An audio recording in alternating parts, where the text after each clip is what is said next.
to another episode of Game Set Match. We're at the lovely Richmond Hill Lawn Tennis Club. Our guest today is Johnny Glanville. Johnny is the founder of Simcoe Tennis, a performance coaching academy serving Simcoe County. In 1999, he went to Australia to compete and coach.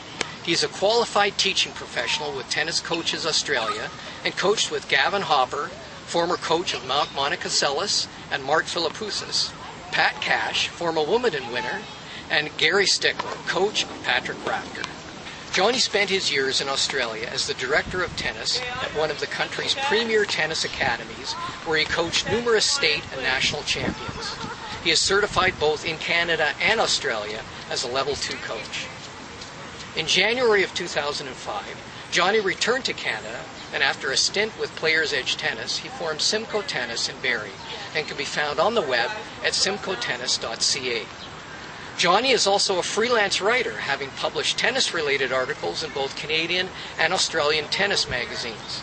He most recently joined the editorial board of the Ontario Tennis Association and is contributing writer for the OT magazine, which is published 3 times per year. Let's go meet Johnny. Johnny, thanks for taking the time from your busy schedule to allow me to speak with you briefly about your career, accomplishments, and aspirations as both a tennis professional and aspiring writer. No problem. I've known you now for about 3 years, and the one thing that really struck me with your coaching style is your peaceful and thoughtful approach and your focus on character development. Tell me more about your tennis philosophy and its impact on the players. Sure. Basically, I kind of see tennis as a vehicle, to learn about yourself. And through my own experiences of playing the sport, I found it was the most frustrating and sometimes irritating sport of all the ones that I played, and it was the one that taught me the most about myself. So I developed a philosophy based around that. And the philosophy is basically that all the problems that you may encounter on a tennis court are not external. It's not the opponent or the racket or the strings or the shoes. It's always within yourself.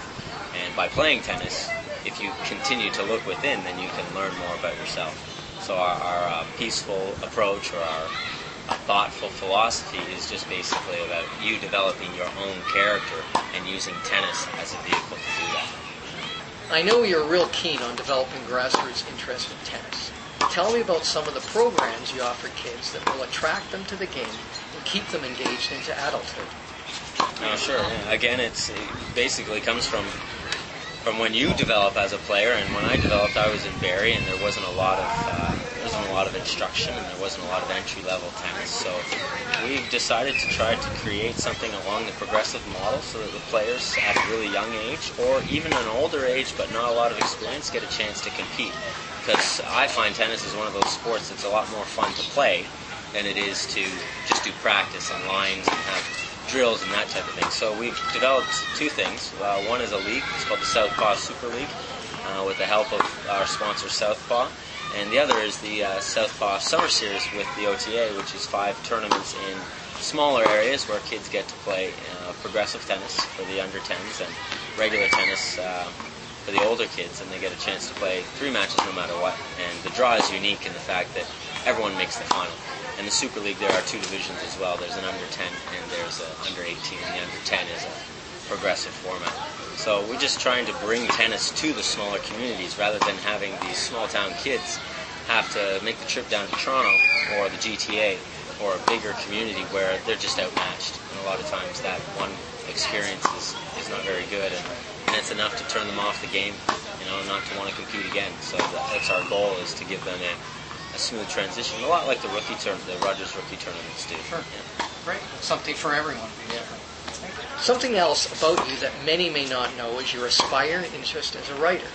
I visited your blog at johnnyglanville.blogspot.com, and you have posted some amazing stories that are very poignant and thought-provoking.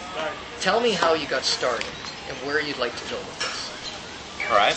Well, I've always written. I think I've written from a really young age. Creative writing was probably one of my most favorite subjects as a kid going through school, even like grade 7 and 8, right from then. But I went to an art college and I studied interdisciplinary studies, so I did a lot of work with oral and written communication.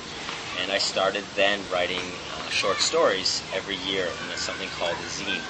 And that's now over 10 years old, because this was 1997 when I started doing that. And they're all stories about sport and art. And I found writing had an amazing ability to bridge the gap between athletes and artists. And sometimes there isn't a gap there, but sometimes there is a gap, and writing is a real good way of sort of bridging the two. And from the short stories, obviously the passion has continued into just journal writing. It's a real good way of therapy. And then I discovered that it's very helpful for tennis as well if you record what you're doing. So writing for me it's not really even something that I like to do, it's something that I have to do. So I try to encourage that in other people as well. An outlet. It's an outlet, yeah. Thanks very much, Johnny. Yeah, no problem. I hope you enjoyed this episode of Game Set Match. This is Scott Fraser from the Ontario Tennis Association. Ready, kids? Yes.